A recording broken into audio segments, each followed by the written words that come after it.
Welcome to Wesley Impact. I'm Keith Garner. How important are entertainment and arts with respect to shaping our culture?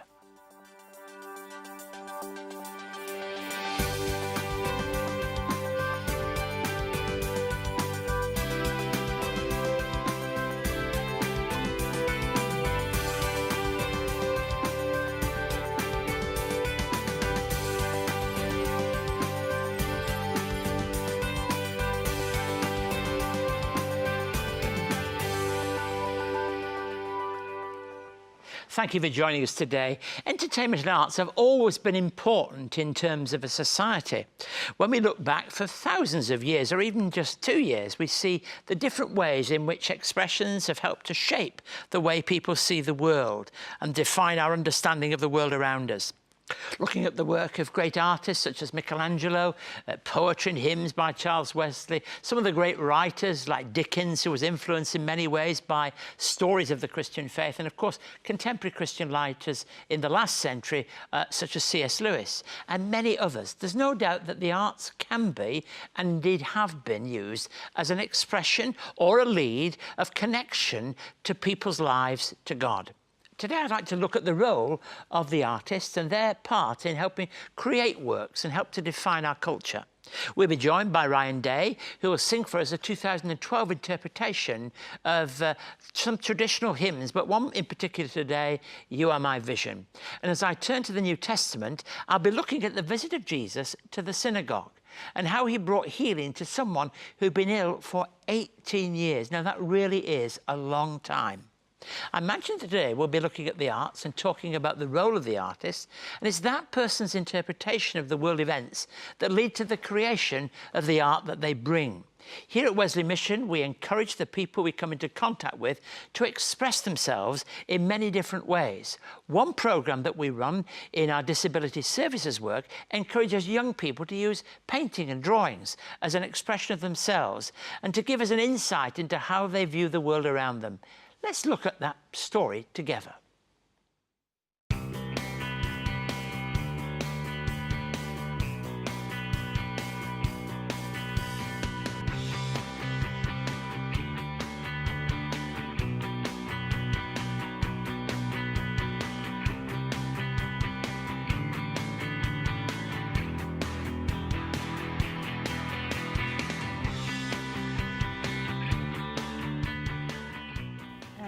The painting is about a cross, and I call this cross a love cross. Yellow pattern, orange, green pattern, pink, blue, they're all my favourite colours. When I do painting, it comes from your heart. This painting is about a cat and a bird. They're both wild, and then the cat will eat the bird, or the bird will eat the cat.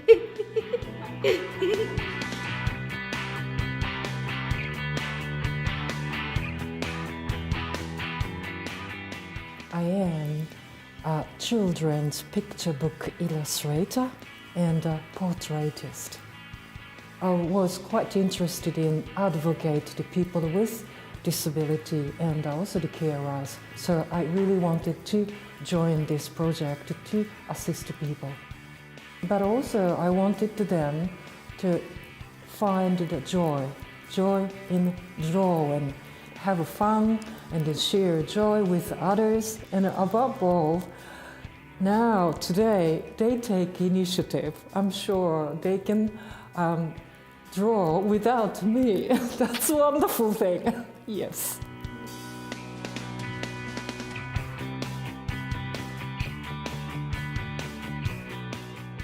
I did a picture of some angels.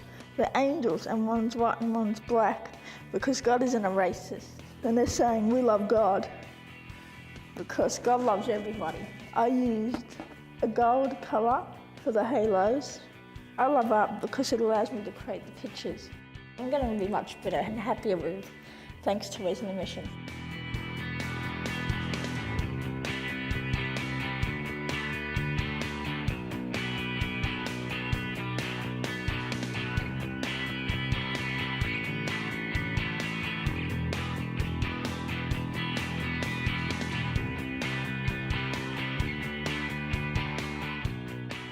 Wesley Mission actually has backed up me because they provided us these materials and also the calm and quiet space we can concentrate on this project.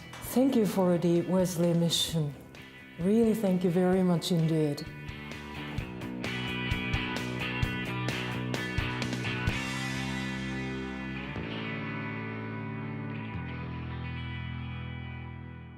If you would like to see more of the work of Wesley Mission, visit wesleymission.org.au. You can watch loads more videos, catch up on past episodes of Wesley Impact TV, find out about our diverse range of services, and get involved to help make a positive difference in your community. You can also connect with us on social media and stay up to date on the latest news and information from Wesley Mission. wesleymission.org.au. Now, please do visit our website to find more about what we do at Wesley Mission and contact us if we can be of any help to you. The email address, once again, and website is impacttv@wesleymission.org.au. That website, wesleymission.org.au. Now, when we think about the arts, we can often spend a good deal of time thinking and appreciating what we might call a finished work. And how often do you stop to consider the journey of the artist or the creator who lies behind the piece? Quite often a work is created because the artist or performer has something they want to say, or an opinion, if you like, that they want to express. Most of the world's greatest works in music, painting, writing, theatre, dance, or any other creative expression, much of what has gone prior to this point has had its foundations in faith in God, as the artist, him or herself, has expressed that faith. And our world has become increasingly secular. We're conscious of that here in Australia. The artworks that are now being created are changing. So is the messaging that often lies behind it as it comes into the public domain. Increasingly, it can be difficult for an individual artist to maintain their faith and continue to express those works that reflects that faith. Joining me today to talk about this is one person who's established a ministry here in Australia to encourage and walk alongside artists, is Shana Lovell from Arts Chaplaincy International. Welcome, Shana. Hi, Keith. Look, tell us first of all a little bit about what Arts Chaplaincy International is about. Yeah, so Arts Chaplaincy International is an organisation that supports artists. We walk the journey of life with them, and we bring care both physically, emotionally, and also spiritually. Now, when you say artists, what are we talking about here? We're not just talking about one genre, are we? What are we talking about? Yes, so the arts is very diverse. So we cover fashion, film, TV, even musicians as well, and also we have some spoken poets as well. So anybody who is in that creative field, whether they're on a big platform or even if they are just exploring their craft. And if they're on a big platform, they probably need this as much as anybody, don't they? Yes, they do. The pressures in the industry can be quite heavy on creative people, and that's my job, is to be a positive space and a positive person to be able just to come alongside them. And if they're recognised in the street or recognised everywhere they turn, they need the right place to go and the people to talk to, don't they? Absolutely, yes. They need people who are going to be a non-judgmental listening ear, and somebody that they can know that they can trust as well, and be able to introduce them as well into a community of people who will be able to walk with them. And did it make sense when I was talking about that things have changed now, and that the arts, which was so much at one time, you'd recognise immediately, you know, because arts were hymns, were paintings, were things identified immediately with the Christian faith. Today it's hard for Christians in the arts, isn't it? Yeah, it is, especially for Christians, because they come across so many different challenges that can challenge their faith, but also really make them reflect on who they are as a person as well. I find identity is something that is very crucial in artists, in them exploring who they are as a person. And to be honest with you, the church can be part of the problem too, can't it? Because as I've seen before, that somebody who has a gift or a skill, the church suddenly says, oh, this is an asset for us. We've got some famous person in our congregation. When in fact, they just want to be a member of the church, don't they? Yes, I like to say that famous people are just normal people, sometimes doing some extraordinary, unusual things. So I feel as a church community, we have a responsibility to provide that place that they can just be who they are without having to perform. What sort of people have you been working with? Yeah, so I'm currently the chaplain for Mercedes-Benz Fashion Week. So That's the advert, friends. That's the advert. yes, it is a bit of an advert. So I'm there for events with Mercedes-Benz. So that's anything from the designers to the models, but also the people that are unseen behind the scenes. So that can be the volunteers or just the people who are out the backs, maybe just holding poles out. Yeah, so it's quite diverse. How do you find that your work, ministry, what you're doing is received by people? At first it was quite a novelty to have a chaplain in the industry. I found that they were, how does religion work in this space? However, I like to be able to tell people that it's not so much about faith and religion, but it's about being able just to be that listening ear and that support. So I think people are beginning to really realise there's such a need for a safe person and somebody who'll be able to be calm in the middle of such a crazy, stressful, sometimes confronting environment. And sometimes you might be hanging around for quite some time before you see that door open. Absolutely. It's not always as glamorous as it seems. I think sometimes people think that world is very glamorous. However, it's everyday. It's the everyday life and challenges can come up. So, yes, you're right. And where do you see the greatest challenge and need of the area of chaplaincy? I find there's the challenges are quite diverse. However, I find that one thing that is quite prominent is the feeling of loneliness and isolation. Yes. That feeling that they can belong to a community with people who really understand them and some of the issues that can come up.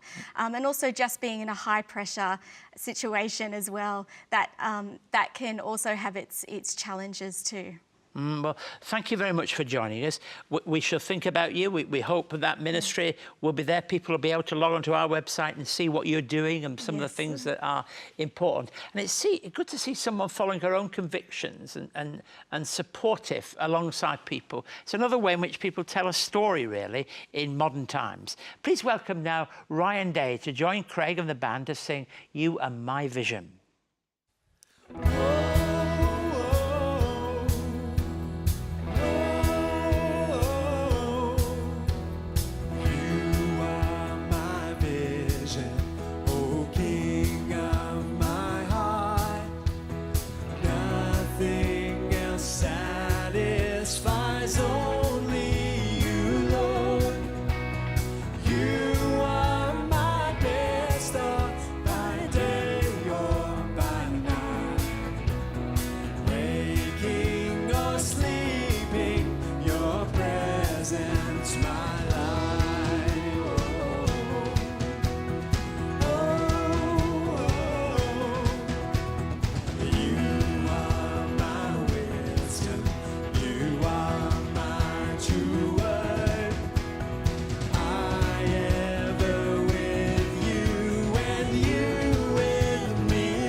Empty praise, you're my inheritance now and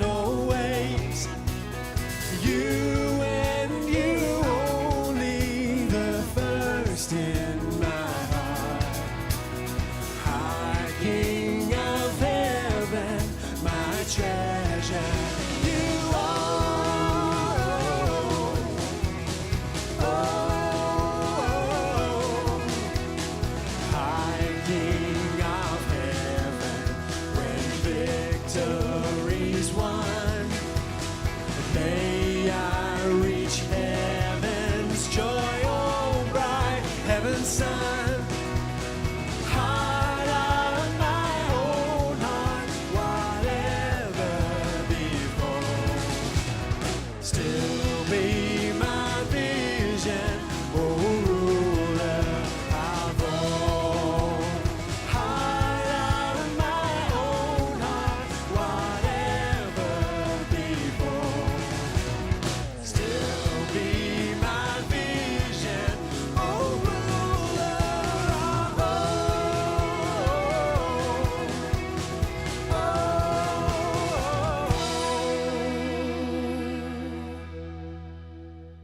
Over the years of Wesley Impact, Keith Garner has had hundreds of conversations sharing stories of hope, resilience, love and the Christian faith. Perspectives on Faith and Leadership is a collection of inspiring and insightful conversations with people who are leaders in their field, including the New South Wales Police Commissioner Andrew Scipione, CEO of Lifeline Australia John Brogden, the inventor of the cochlear ear implant Professor Graham Clark, founder of Shed Happens Ian Watto Watson, respected Australian journalist Lee Hatcher, and the former Chief Inspector of the New South Wales Police Gary Raymond. Each conversation shares a unique perspective on leadership and the achievements of notable community leaders, and collectively presents a broad cross-section of leadership styles that have brought positive social change. Perspectives on Faith and Leadership is the first instalment of a 3-part series and is available now from Wesley Mission. To find out more, contact Wesley Mission on 02 9263 5555 or email impacttv@wesleymission.org.au. Jesus is teaching in the synagogue. Now, this is what he used to do. First thing he did when he came into a town or a new community is he would go to the synagogue. Now, we see that right at the beginning of his ministry in Capernaum, and we see it again and again. Now, he's on one of these visits, one of these occasions, when he notices a woman who's been crippled for 18 years. She was bent over. She couldn't stand straight, so it was very obvious to the eye that something was seriously wrong. When he saw her, he called her forward. Now, this is very different than some of the healings that take place. You remember the blind man on the edge of the town cries out for help. No, Jesus calls her forward. He calls out to her. He laid his hand on her, and she was healed and praised God. Now, you would imagine, if you've been a witness to this happening, you've been in the congregation, the crowd, whatever we might call them on that day, when this happened, you might feel that this is a time for great joy. You might have been glad at such an outcome. Well, let me read to you what the reaction was, certainly of some that were there. We read in verses 14 through to 16. Indignant because Jesus had healed on the Sabbath, the synagogue leaders said to the people, "There are 6 days for work, so come and be healed on those days, not on the Sabbath." The Lord answered him, "You hypocrites, doesn't each one of you on the Sabbath untie your ox or your donkey from the stall and lead it out to give water? Then should not this woman, a daughter of Abraham, who Satan has kept bound for 18 long years, be set free on the Sabbath day from what bound her?" You see, Jesus didn't want this woman to suffer a minute longer than need be. Now, the length of her illness is important. Now, this is in Luke's Gospel, and Luke is the doctor, Dr. Luke. 18 years, what an embarrassment to a doctor, but something important for him to communicate. She's been ill for 18 years. You'd imagine in this Israeli-Palestinian context that somebody who'd been ill for that length of time, it's amazing they're still alive, really. And being ill for that period of time would have meant they were well known within the community. This is a classic confrontation, if you like, between Jesus and the synagogue leaders. It's something that begins very early in the gospel narratives, this tension between them. And really, it comes to a head really as much as when it happened as anything else. It's not that he healed, it's when he healed. It compares the needs of the system and the needs of the person. The needs of the system are to keep the rules. The needs of the system are to make sure on the Sabbath that nothing that is, if you like, unseemly, shouldn't happen, is inappropriate, happens. And yet the needs of this woman are so powerful. And Jesus holds up those needs. And he says that the woman needs to be set free, Sabbath day or not. And this whole, if you like, confrontation of Jesus with the religious leaders centers in many ways around the Sabbath, whether he should be working on the Sabbath.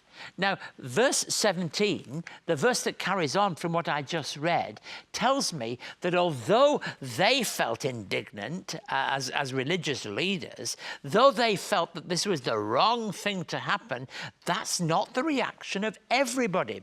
For in verse 17, in the same passage we read, when he said this, all his opponents were humiliated, but the people were delighted with all the wonderful things he was doing. So, if you like, it was creating, like it or not, those people that were set on keeping the rules and those people who were welcoming the ministry of Jesus into the community and the powerful things that he was doing, exemplified by bringing release and healing and if you like, freedom to somebody bound for 18 years.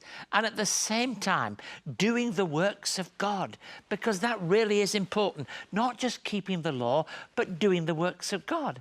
I wonder if sometimes those same issues are around. When we had our conversation a few minutes ago, I was talking to somebody involved in professional arts and entertainment. So many Christians might look and tut at what they see at people in these particular areas and saying, oh, this isn't what we expect.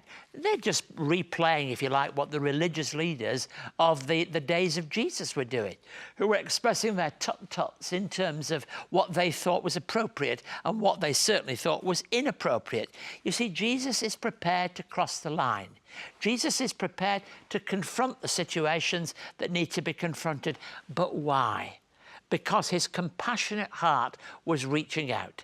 When Jesus called this woman across, I don't know how far she walked, but I suspect she was stood at the back, she was stood in a corner, she was stood away from where Jesus was and other religious leaders. And as she came forward, so people saw who was coming forward. And what is worse, when he touched her and brought healing to her life. Now, I don't know how and what that meant, but I suspect the healing would have a dramatic aspect to it. It would certainly be something that those who observed it would never, ever forget. It was something powerful. It was something that communicated love and the peace of God. And so as soon as that happened, the indignant people stepped in. Aren't you glad that our Saviour was willing to confront in situations like that? Aren't you glad that what we see as something that brings faith and hope to those who are watching, causing great delight at what they observed, at what Jesus was doing? If you would like to contact Keith and find out more about today's program, write to us at Wesley Mission, Post Office Box A5555, Sydney South 1235, or you can send an email to impacttv@wesleymission.org.au. On our website, you can catch up on past episodes of Wesley Impact, find out more about our work, read online magazines and articles, and connect with us on Facebook, LinkedIn, Twitter, and YouTube. You can also connect to Keith's blog and stay up to date on all of the latest news and information from Wesley Mission. wesleymission.org.au. Well, thank you for joining us today. If you want to watch this episode again or catch up on past episodes of Wesley Impact, please visit our website at wesleymission.org.au. And to contact me, simply write to impacttv@wesleymission.org.au. I always enjoy hearing thoughts from people. Some people still write old-fashioned letters. You can do that. You can go onto the website and send an email. Sometimes you ask questions and we do our best to answer questions about faith and their relevance to life. I hope you enjoyed hearing about Arts Chaplaincy International and the work of Shana Lovell. Very important work. We see many people on this programme who have a prominence in the different areas of life in which they work, and they need support. They need our prayers, they need our help. And then I was able to talk about that wonderful work of healing that Jesus brought, wholeness to somebody who'd been ill for so long. There are many, many people who struggle with things and they cannot find a way forward. It's a wonderful thing to know that, that I, and indeed you, can turn to Christ and can find healing and help and reach out and find somebody who cares about life. No matter how long you've been struggling with something, there is somebody there who can provide practical, real, meaningful help for you. So thank you once again for joining us on the programme, and may God bless you throughout this week. See you at the same time again next week.